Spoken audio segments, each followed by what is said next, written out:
తాళం చెవులు, స్పెట్స్ ఇలాంటి వస్తువులు ఎక్కడెక్కడో పెట్టి మర్చిపోతున్నారా? మనం చదివేటప్పుడు, వర్క్ చేసేటప్పుడు దాని మీద ఫోకస్ చేయడం కష్టంగా ఉందా?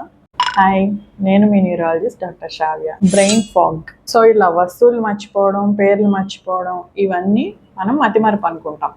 కానీ ఇది బ్రెయిన్ ఫాగ్ అవ్వచ్చు. బ్రెయిన్ ఫాగ్ ఈజ్ నాట్ మతిమరుపు.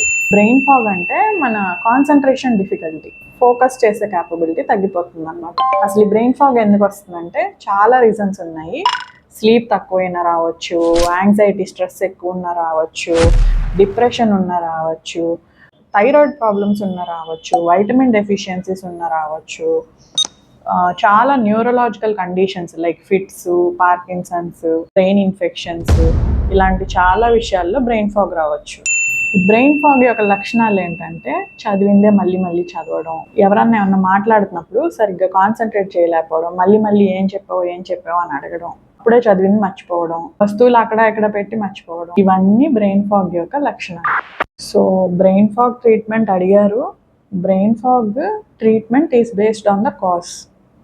కారణం బట్టి ట్రీట్మెంట్ ఇస్తాం. మీ బ్రెయిన్ ఫాగ్ ఎందుకు వచ్చిందో తెలుసుకోవాలంటే మీ దగ్గరలో ఉన్న న్యూరాలజిస్ట్ని కన్సల్ట్ చేయండి. మరిన్ని బ్రెయిన్ బైట్స్ కోసం ఫాలో మై పేజ్.